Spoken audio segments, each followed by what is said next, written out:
गुजरात के Islamic historical किया हुआ है दोसियर। उन्होंने जो किया है उसके पीछे लगा सकते हैं कि आप कहने का होने से पता चला। फिर अब्दुल रहीम खानान की बेटियां घबरा गई जब उनको ये कहानी बताई गई कि आते वक्त ऐसे किया, मगर जहांगीर ने बड़ी मोहब्बत से कहा कि हल नहीं थे, उसका मसला नहीं है। तारीफ़ की बात तो ये है कि बड़ा अच्छा काम किया, बहुत खुश हुए उनकी खानान की बेटी से। तो जहांगीर का ये जो आलम था वो यहाँ आए, हालांकि गुजरात पसंद नहीं था, लेकिन वो इस जगह पे आए थे फतेह बाग में, जो आज फतेहवाड़ी है, असल नाम फतेह बाग। वाड़ी खड़ी बोली का वर्ड है। खड़ी बोली वो बोली होती है जो मुसलमान बोलते थे, जिसमें लोकल अल्फाज उनकी ज़बान में आते थे। जैसे हर खित्ते में, गुजरात में खड़ी बोली है, दखन में खड़ी बोली देखते हैं हम हैदराबाद में, बंगाल में खड़ी बोली है। बंगाल के उर्दू स्पीकिंग माशरा जब बोलता है तो ऐसा लगता है कि बंगाली में बोलते हैं, लेकिन हकीकत में वो उर्दू है। बिहार की खड़ी बोली है। तो हर खित्ते की एक खड़ी बोली होती है। राजस्थान में खड़ी बोली है। तो ये महल शाही बाग बनवाया गया है, जो सलीम के शहाबुद्दीन मोहम्मद शाहजहाँ, उनका नाम था खुर्रम, शहाबुद्दीन मोहम्मद खुर्रम, जिनको शाहजहाँ का लक़ब दिया गया, जिन्होंने ताजमहल की तामीर की, वो कभी नहीं है, वो शाही बाग गए। और शाही बाग भी रात को नहीं रुके वो हाथी के अंबाड़ी अंदर गेट में नहीं गई, तो बाहर ही कैंप किया। ठीक है, अलावा इसके कुछ ऐड करो।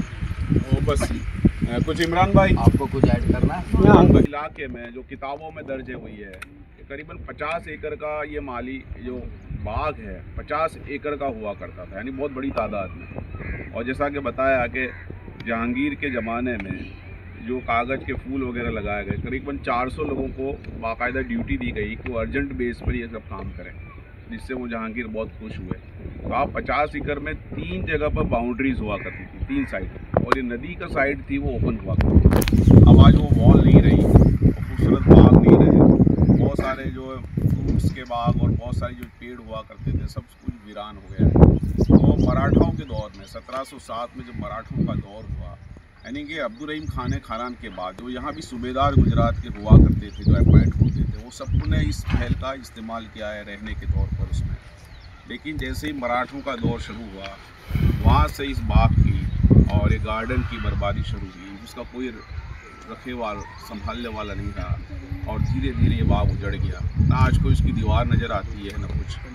तो लोग चाहते थे कि जो शेख अहमद गजबख्श रहमतुल्लाह अलैह उनके मज़ार के करीब दफन हो। इस्लाम तालाब के आसपास भी बहुत सारी, इस तरफ आप सीधियों का कब्रिस्तान देखेंगे, सामने कुछ शायरों के कब्रिस्तान जो हैं, कब्रें हैं। आप रास्ते में भी ये जो नज़र आएंगे आप शेर अली बाबा की दरगाह है। तो इसकी वजह ये थी कि लोग यहाँ दफन होना पसंद करते थे, और जो जंग लड़ी गई वो जंग इसी इलाके में लड़ी गई, और इसी की याद में ये महल खड़ा है। ये अफसोस की बात यही है कि जो फतेहवाड़ी में मुसलमान रहते भी हैं, उनको भी ये नहीं पता है कि कोई महल इस नाम से हुआ करता है। ये बड़ी अफसोस की बात है। तारीख की ये बात छेड़ी है इन्होंने, तो मैं बता दूं कि सरखेज का नाम सरखेज नहीं है, ये बाद के दौर में हुआ। ज़मीन बहुत अच्छी थी और ज़मीन को सरखेज कहा जाता था, जो एक तुर्को फारसी वर्ड है, फर्टाइल लैंड। तो सरखेज का लिंग्विस्टिक डिस्टॉर्शन सरखेज है। प्लस जो शेख अहमद गंज का खट्टू गंजबख्श रहमतुल्लाह की जो तुरबत है, उसके अतराफ़ में आप कई कब्रें देखेंगे और कई कब्रस्तान देखेंगे, और कई बेनामी कब्रें हैं भी है अतराफ़ में। SG हाईवे तक, यहाँ धौलका तक कई बेनामी कब्रें हैं। तो ये बैटलफील्ड हुआ करता था, छावनी, लश्कर की छावनी भी हुआ करती थी। तो इस खित्ते को मकबरा कहते थे, और मकबरे का लिंग्विस्टिक डिस्टॉर्शन है मकरबा।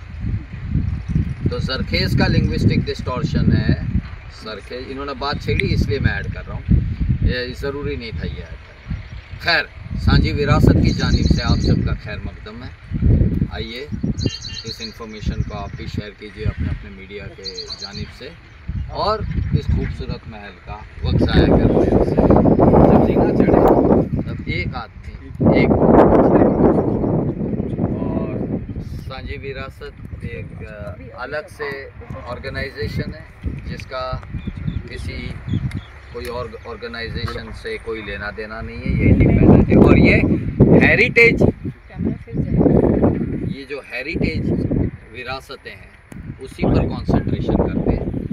हेरिटेज एडवोकेसी ऑर्गेनाइजेशन है, जहाँ मुख्तलिफ माशरे से लोग आकर जुड़े हैं वॉलंटियरली। और इसका जो इंसेप्शन हुआ, ये हमारी बहन भावना राम रखियानी, इनका इनिशिएटिव था। और हम लोग जो यहाँ खड़े हैं, हम सब किसी न किसी तरह सांझी विरासत से ताल्लुक़ रखते हैं। और इस तरह का एडवोकेसी प्रोग्राम्स आइंदा भी सांझी विरासत के जानिब से होते रहेंगे, जहाँ आप लोगों को से वाबस्ता किया जाएगा। वो नॉलेज जो किताबों में नहीं है, मगर दर हकीकत है जो फतेह पार्क यहाँ पे जो बोला जाता है उसे मुझे उतनी तो जानकारी नहीं थी जितनी जानकारी उन्होंने मुझे हिस्टोरिकल फैक्ट के बारे में दी, आसिफ भाई ने। लेकिन इतने पिछले 20 साल में हमने बहुत सारे मॉन्यूमेंट डॉक्यूमेंट किए हैं। बहामनी सल्तनत के बीदर फोर्ट से लेकर राजस्थान के बहुत सारे फोर्ट हमने डॉक्यूमेंट किए पिछले 20-25 साल में। तो एक जो कॉमन लिंक है वो है यहाँ का हाइड्रोलिक सिस्टम, एक्वाडक्ट्स, जो वाटर सिस्टम है यहाँ पे। क्योंकि जो स्ट्रक्चर आप यहाँ पे देख रहे हो वो आपको मांडू में भी दिख जाएंगे, वो आपको धौलका में भी दिख जाएंगे। और बहुत ही डिफ़िकल्ट है कोई एक लाइन पे बोलना कि कहाँ से मुग़ल स्टार्ट होता है और कहाँ से सल्तनत एंड होता है। तो जो इनिशियली बहुत सारे स्ट्रक्चर इंडिया में बनाए गए वो ब्रिक में से बनाए गए, क्योंकि वही उनका एक्सपर्टी था जो पर्शिया से यहाँ पे आए थे।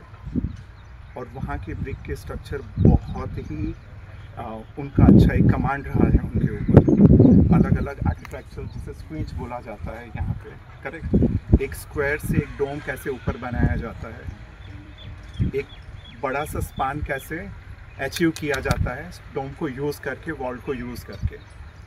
जब यहाँ पे आने के बाद उन्होंने इनिशियली ब्रिक में से स्ट्रक्चर बनाए जो फेल हो गए। एक एग्जांपल है आपका आलिफ खान मॉस्क। फिर बाद में उन्होंने लोकल जो एक्सपर्टी है उसे यूज़ करना स्टार्ट किया, और उसमें से जो कहा जाता है इंडो सासनिक, ससानिद एम्पायर, इंडो सासनिक, इसका एक अमालगमेशन बना, जिसे आप यहाँ पे आपने सरखेज रोज़ा देख लिया, जुमा मस्जिद देख लिया, जहाँ लोकल क्राफ्टमैन को इवॉल्व हुआ, जिसमें इस्लामिक एलिमेंट्स भी उसमें इंट्रोड्यूस किए गए। तो ये ट्रांजिशन रहा है। बहुत सारे स्ट्रक्चर आपको मांडू में भी दिखेंगे जो ज़्यादातर सर्वाइव नहीं किए, जो ब्रिक में से है। ये काफ़ी लेट बना है, लेकिन ये ब्रिक में से बना है। अब वो मुझे नहीं पता है कि वो ब्रिक में से क्यों बना इतना लेट। जो एक्वाडक्ट के बारे में बताया जाता है, तो ये बहुत ही कॉमन और मैच करता है बहामनी सल्तनत के साथ। सेम टाइम पीरियड में 50 साल के आसपास ही दोनों स्ट्रक्चर एक साथ बने थे। और रूलर्स जहाँ से आते थे वहाँ पे पानी का बहुत इम्पोर्टेंस था। तो यहाँ पे आने के बाद उनके लिए 4 बाग, गार्डन्स बनाना, पानी की नहरें बनाना, हमाम बनाना बहुत ही कॉमन है। और यही सारी चीज़ें उन्होंने बीदर फोर्ट के अंदर भी इंट्रोड्यूस की, जहाँ पे 3rd फ्लोर पे हमाम बनाया गया था। और 3rd फ्लोर पे हमाम बनाने के लिए उन्होंने सिमिलर, यहाँ पे आप ऊपर जाके क्ले के पाइप में से जो चैनल्स बने हुए वो उन्होंने यूज़ किए। उसमें क्ले का जो पाइप होता है उसमें एक दूसरे के अंदर पाइप डाल के आप बड़ा सा एक लंबा सा लाइन बनाते हो। जनरली स्ट्रक्चर्स यहाँ पे टॉयलेट के लिए नहीं होते थे, वो हमाम बाथ के लिए होते थे, या तो स्ट्रक्चर को कूल करने के लिए होते थे। और यही अभी तक देखा गया है। तो मेरे ख्याल से आप यहाँ पे जो देख रहे हो एक एक्वाडक्ट है ये, जहाँ पे ये पानी चैनलाइज किया जाता था गार्डन के अंदर। और जनरली ऐसे होता है कि पानी को ग्रेविटी के थ्रू ऊपर ले जाने के लिए एक बड़ा सा रैम्पार्ट बनाया जाता है, जो ऊपर का स्ट्रक्चर है उससे भी 1-2 फ्लोर ऊपर होता है। और फिर वहाँ पे बैल के थ्रू पानी ऊपर के चैम्बर में भरा जाता है, और वहाँ से पाइप। ये अभी तक फतेहपुर सिकरी में भी यही देखा गया है, बीदर में भी यही देखा गया है, and is a very common technique. Gravity through पानी 1st, 2nd, 3rd फ्लोर तक लाना। Thank you. हम अभी यहाँ पे काम कर रहे हैं, हमारे साथ टीम में 2-3 और सेट से फैकल्टीज़ है। हमारा काम है यहाँ पे स्ट्रक्चर से रिलेटेड एलिमेंट्स को आइडेंटिफाई करना एंड गेस करना कि जो अभी यहाँ पे बरीड है वो आसपास के हिस्टोरिकल स्ट्रक्चर के हिसाब से क्या पॉसिबिलिटीज़ है। Thank you.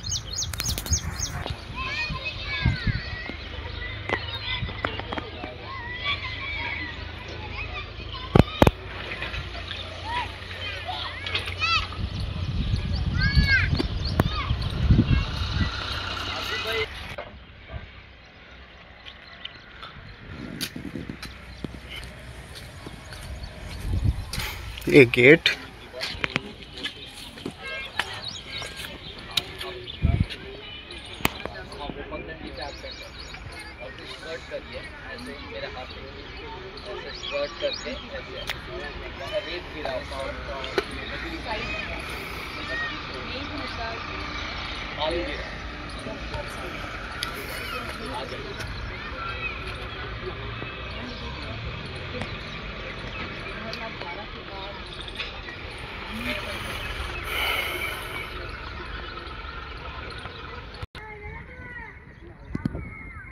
अंदर का जो गेट है उसमें 3 से 4 या 5 से गेट दिए हुए गए हैं। सब जगह गेट बनाया हुआ है जो हाल ही में यहाँ पर तहस नहस हो गए हैं बरसात के वजह से।